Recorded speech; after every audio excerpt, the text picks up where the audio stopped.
Somewhere in a government building, a very small number of people can create $1 trillion by typing it into a computer. Not earning it, not digging it out of the ground, typing it. So here's the obvious question a kid would ask and an adult is too embarrassed to. Why not just do that a lot? Why not print enough for everyone to be rich? Turns out the answer is sitting on a small island with 10 guys and 10 coconuts. Let's go there.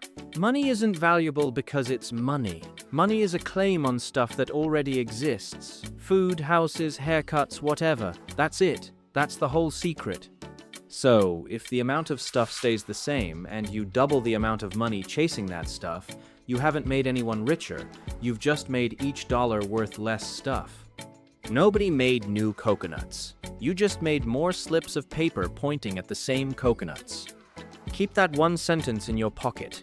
Everything else is just that sentence wearing a costume.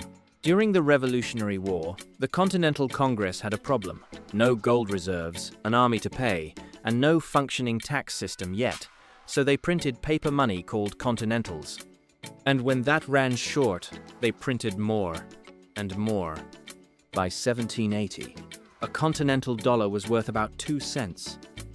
Soldiers were paid in a currency that lost value between breakfast and dinner. Farmers stopped accepting it for grain.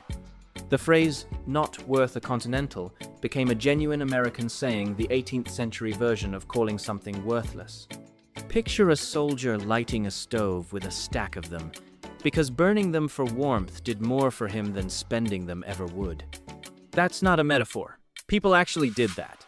So let's build the smallest possible version of an economy and watch it break in real time. 10 guys on an island, 10 coconuts, and one shell equals one coconut. That's the whole currency system done. Everyone's happy. Trade is smooth. One shell, one coconut, every time. Then a helicopter flies over. Yes, this is a real term economists use, a helicopter drop of money, and it dumps 100 brand new shells onto the beach. The guys go nuts. Free money! They run around scooping up shells like it's Christmas. They run over to the coconut guy. Same 10 coconuts, same guy, same tree. But now there are 11 times more shells on this island than there were an hour ago. The coconut guy isn't stupid. He looks at the pile of shells everyone's suddenly holding, looks at his 10 coconuts and says, "One coconut is now 11 shells." Jaws hit the sand. Nobody got richer. There are still 10 coconuts. There will only ever be 10 coconuts today. All that happened is the shells got less special because there are so many more of them now.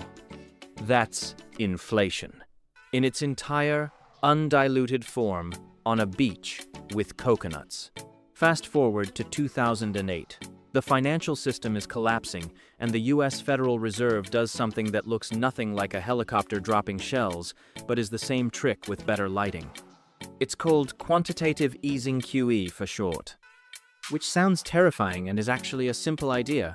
The Fed creates new money, digitally, no printing press involved, and uses it to buy things like government bonds from banks. The banks now have way more cash sitting around. The idea is they lend it out, businesses grow, everyone's better off. Here's the twist your island didn't have. It's slow. On the island, the coconut guy raised his price the same afternoon.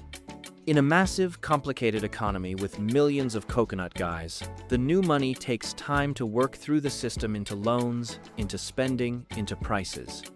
So for a while, it looks like nothing happened. Prices stay calm.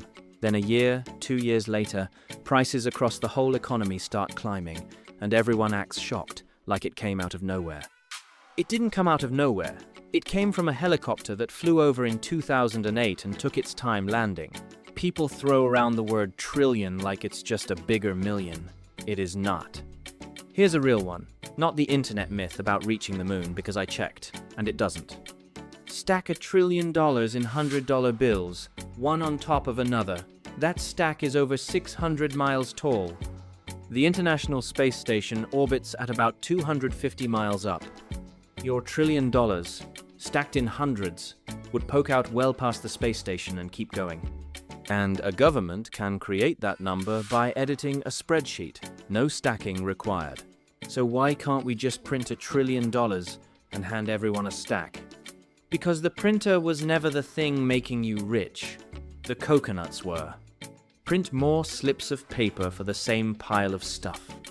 And all you've done is make the paper worth less or a little on your island.